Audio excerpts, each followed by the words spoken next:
Hi kids, Pastor Josh here tonight with your next Bible Christmas story. Now, last time we talked about how God loves us so much that he sent Jesus, and he also loved us so much that he let us know Jesus was coming. But God was at work in Jesus' family even before he told us that Jesus was coming. We're going to have to go all the way back to the very beginning to see that. Back to the first two people, Adam and Eve. Now, Adam and Eve were made perfect, but they chose to sin. That separated them from God, and it made sin a part of the world that we're in. It polluted God's creation. It was no longer perfect. And as we were born into that, neither were we. But God loved us too much to let sin separate us from him. Now, he couldn't just ignore it. He needed a way to remove it. And so right from the beginning, God got started on a rescue plan for us.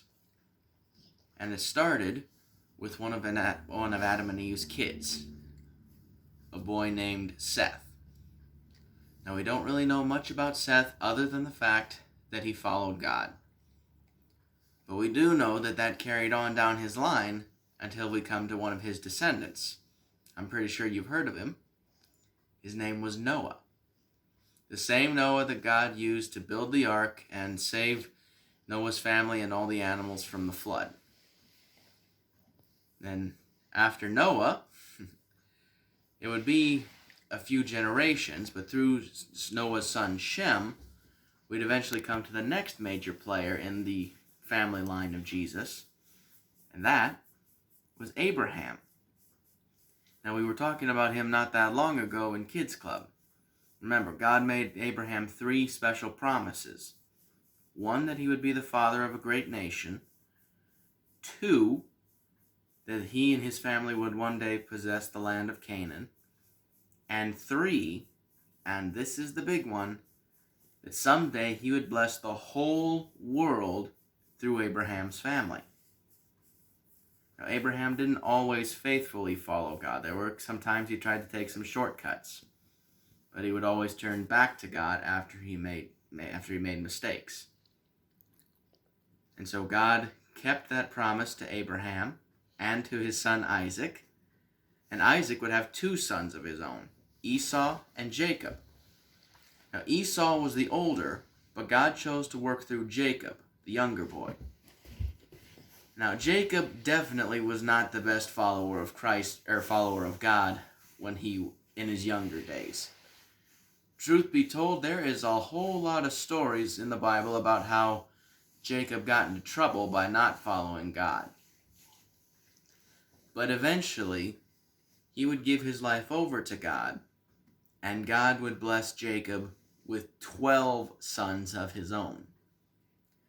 Now, of Jacob's sons, we probably know the most about Joseph, because God used Joseph to save the whole of Jacob's family from a great famine one time. But even though Joseph was the one that God used in that situation, God decided to have his family line of the Messiah come through a different one of Jacob's sons, Judah. Now, Judah, kind of like Jacob, was not the best follower of God in his time.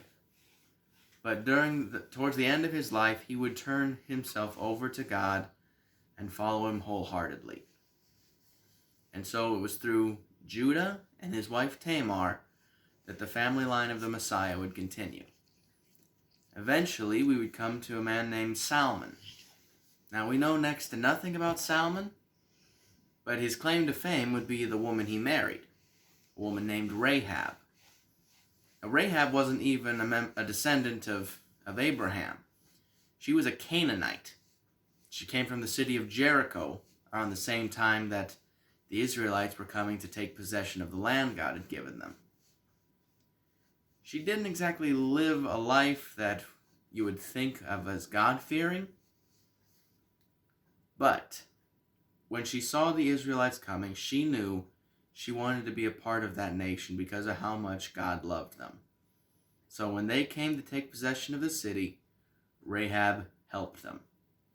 And God not only allowed her to become part of the nation of his people, he allowed her to become part of the family that he would use to save the world. And then their son, Boaz, was a great follower of God. But again, part of his claim to fame is the woman he married, Ruth, a Moabite. Now, there's a whole book in the Bible telling their story, so I won't go into a lot of detail. But needless to say, they left their mark on the history of God's people. Now, from these two, their grandson is the next big name in Jesus' family, and that's David.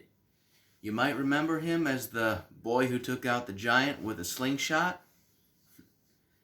or you might know him as King David, the greatest king that Israel ever knew. Either way, David was a man after God's own heart, and God made him a special promise. There would always be one member of David's family on the throne. So David and his wife Bathsheba would have their son Solomon, who would succeed David as king. And he's widely thought to have been the wisest man in history. Now Solomon had a good start following God. Then, like some of his ancestors before him, he turned away for a while. We do have reason to believe that he would turn back to God during the later years of his life, though. Unfortunately, the damage had been done. Due to the sins of Solomon and those of his son Rehoboam, God decided the whole nation of Israel wouldn't follow them anymore, just the smaller portion of Judah. Then from Rehoboam would come other kings of Judah, some good, some great, like Hezekiah, who had such faith in God that God rescued the nation of Judah from the Assyrian Empire, and to some terrible, like Hezekiah's son Manasseh, widely considered to be the most evil king that Judah ever had. But then Manasseh's grandson would turn things around, because Josiah would be just like Hezekiah and David before him, and he would turn the people back to God. He would even rebuild God's refurbish God's temple. Then things took another turn with Josiah's son, Jehoiakim. He turned his back on God completely, and so God put the people on timeout for it. God sent the Babylonians to take over. Jehoiakim would be taken to Babylon to live out the rest of his life, along with many other people from Judah.